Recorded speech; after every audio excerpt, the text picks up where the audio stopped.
Dan saya Muhammad Haikal Makarim. Kita akan membahas topik yang sangat penting dalam dunia pendidikan, yaitu penggunaan teknologi.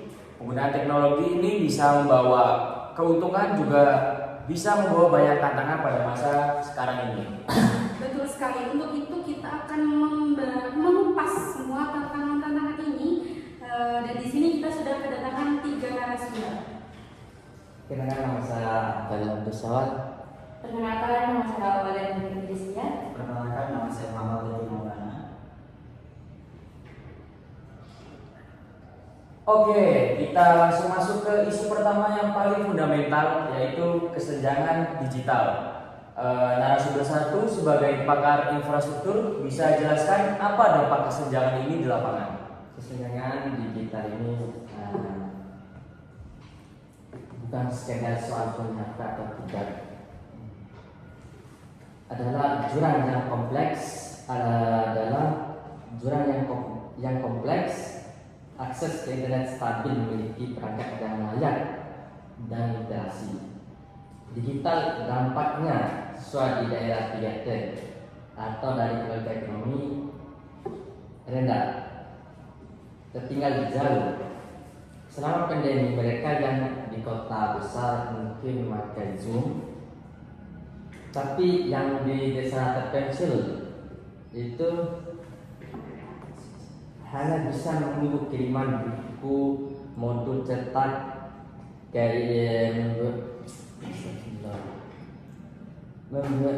memperburuk kesetaraan dalam mengakses ilmu.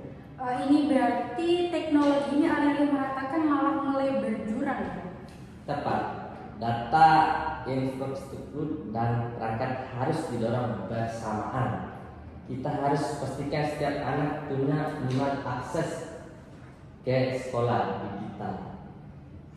Oke, berarti menurut apa yang disampaikan dari narasumber pertama, catatan pentingnya adalah infrastruktur adalah fondasi yang penting untuk meratakan akses pendidikan ke peserta didik.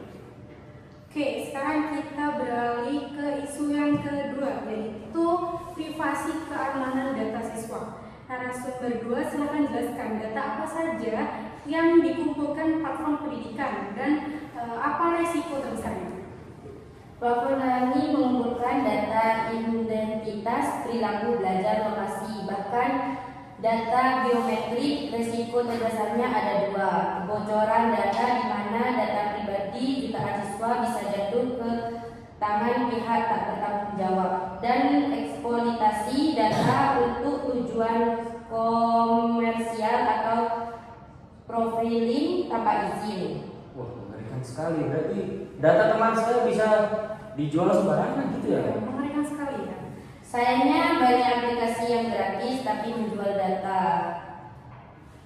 Penggunaannya di Indonesia, meskipun kita punya undang-undang perlindungan data pribadi, undang-undang PDP, investasi di sektor pendidikan masih perlu pengawasan ketat. Sekolah harus selektif memilih platform dan orang tua harus memahami kebijakan privasi sebelum klik setuju. Oke, bagaimana nih cara kita sebagai orang tua atau guru melindungi data-data ini?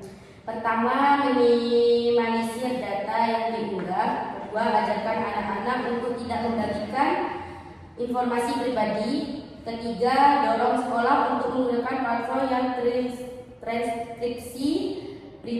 transkripsi dan patuh regulasi lokal, dan yang terpenting ganti password secara berkala. Jadi literasi keamanan cyber ini harus diajarkan sejak SD ya? Mutlak, ini adalah life skill di era digital. Oke, sekarang kita akan memasuki isu yang terakhir nih, tapi tak kalah penting dari isu-isu sebelumnya, yaitu isu etis dan sosial. Narasumber 3, Anda yang paling paham dampak teknologi dan perkembangan karakter siswa. Apa saja isu etis yang muncul dari isu itu?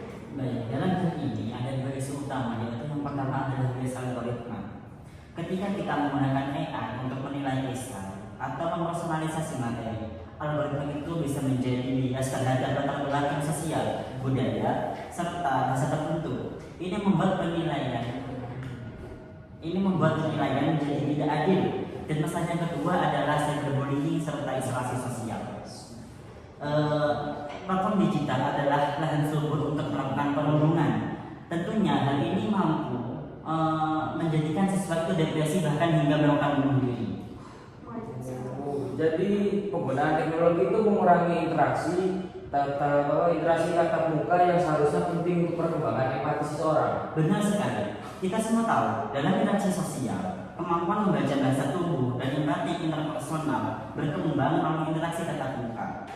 Ketergantungan pada layar bisa menyebabkan isolasi, kecemasan sosial, dan penurunan kemampuan berpikir kritis karena selalu mengandalkan jawaban instan dari mesin pencari.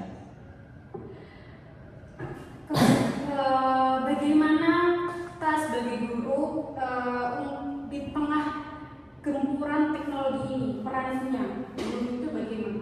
Seorang tenaga pendidik atau guru harus mampu menjadi fasilitator etika digital.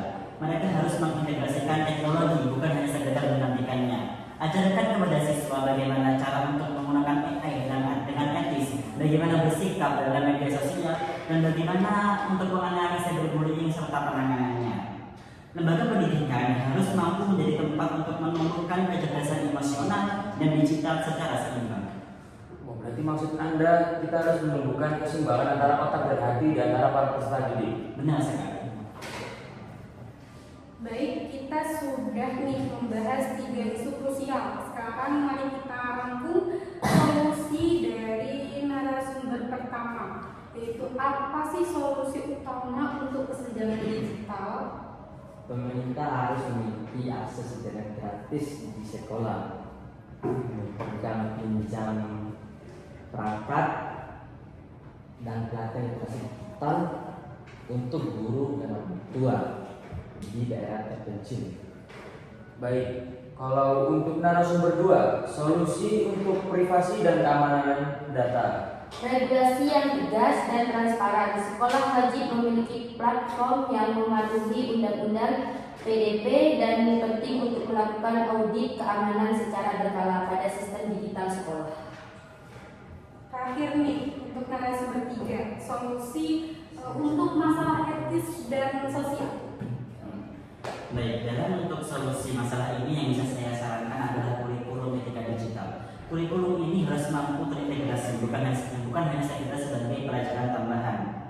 Selain itu, lembaga pendidikan harus mampu mendorong pembelajaran hibrid. Maksudnya adalah menggabungkan antara tatap muka untuk interaksi sosial serta teknologi untuk eksplorasi yang lebih mendalam.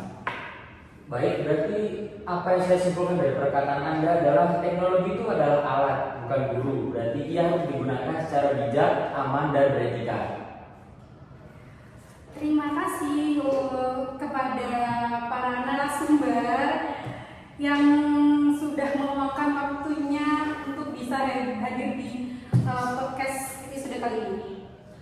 Baik, untuk teman-teman jangan lupa untuk like video kami karena like kalian sangat bermanfaat untuk kita semuanya. Ya, betul sekali. Terima kasih. Wassalamualaikum warahmatullahi wabarakatuh.